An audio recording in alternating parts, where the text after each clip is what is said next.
Baik, langsung kita mulai ya untuk pembahasan per dokumen transaksi. Pertama, dokumen transaksi nomor 1. Di sini ada bukti. Buktinya adalah bukti pengeluaran kas. Sudah pasti dipastikan dia adalah jurnal pengeluaran kas. Untuk apa sih dia? Untuk membayar gaji karyawan di bulan November. Berarti bulan kemarin ya, November ya. Di sini juga 5 juta. Kenapa 5 juta? Itu berarti masuknya ke bukti pengeluaran kas. Karena tadi di kebijakan perusahaan, di atas 4 juta kita pakai cash in bank. Sementara kalau di bawah 4 juta baru pakainya petty cash. Di sini yang perlu digarisbawahi adalah pembayaran gaji karyawan bulan November. Saat ini kita bulan Desember. Berarti ini adalah yang tahun lalu. Kalau tahun lalu berarti kita lihat jurnalnya.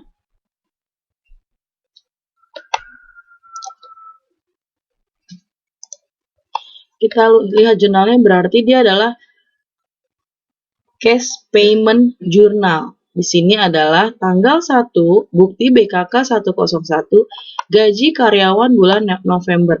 Karena dia bukan account payable di sini, maksud ke others. Others ini adalah akun lain-lain, yaitu kita harus menentukan sendiri akunnya, yaitu namanya dia expense payable, artinya hutang biaya.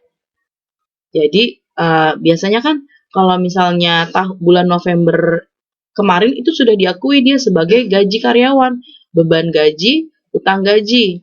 Coba kalau kita lihat di neraca saldonya, dia tidak punya akun utang gaji. Di sini kita lihat. Sini ya, langsung di sini aja. Kita lihat kelompok utang. Nah, dia punyanya utang dagang, lalu beban yang masih harus dibayar. Berarti langsung masuk ke expense payable. Bulan lalu, di bulan November, dia sudah dicatat sebagai expense payable-nya. Makanya ketika kita bayar, maka expense payable, kita bayar berarti expense payable-nya kan berkurang. Berkurang ada di sebelah debit, karena dia adalah kelompok utang. Maka expense payable-nya di debit sebesar 5 juta, cash in bank-nya juga di sebelah kredit, karena berkurang sebesar 5 juta. Itu ya, untuk transaksi nomor 1. Untuk transaksi nomor 2.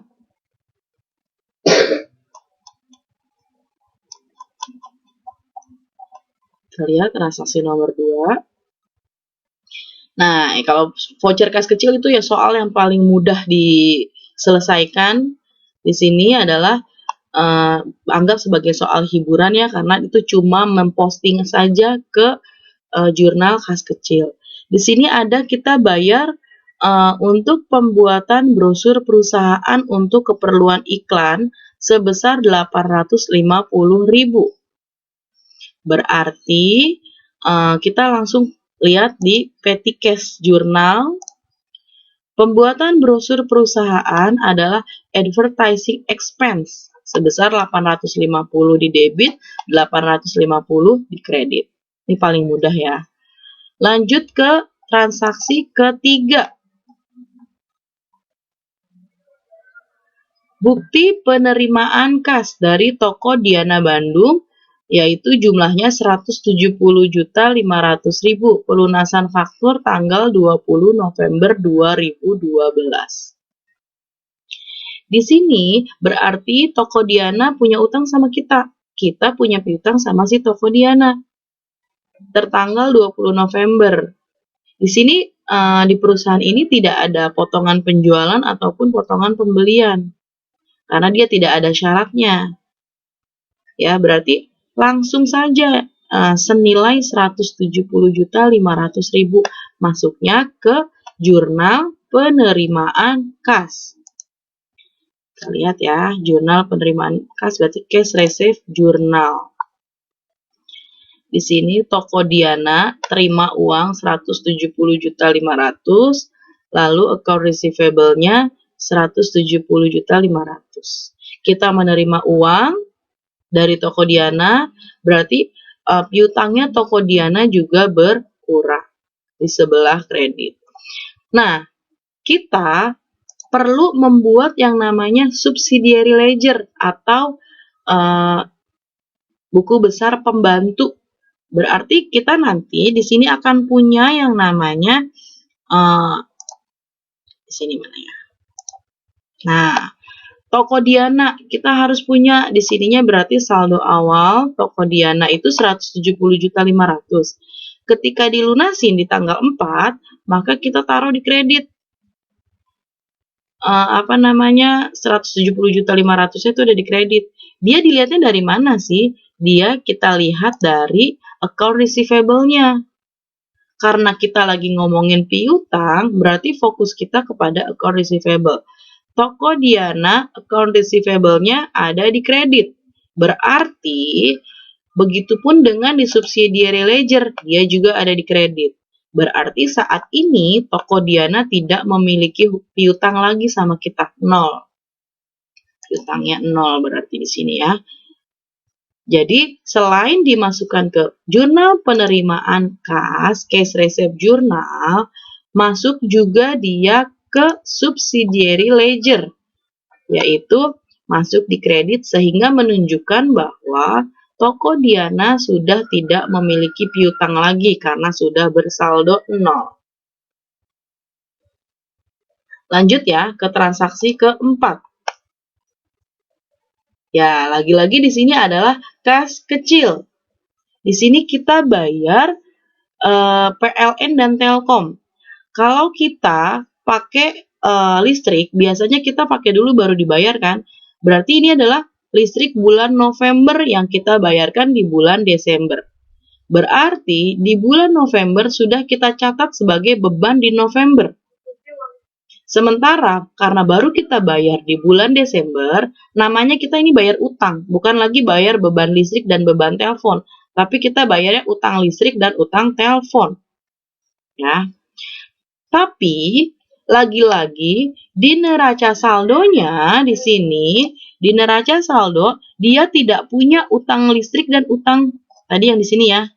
Utang listrik dan utang air utang Telkom ya.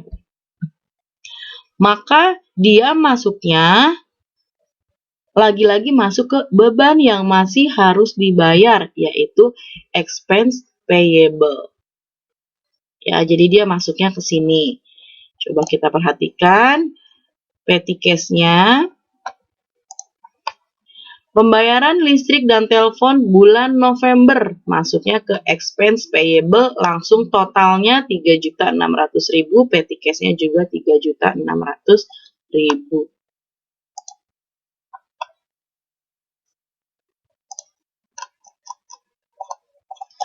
Lanjut ke transaksi yang kelima.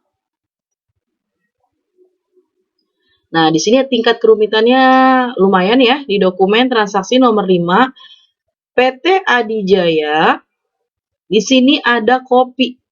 Berarti kita memiliki bukti transaksi ini dalam bentuk kopi.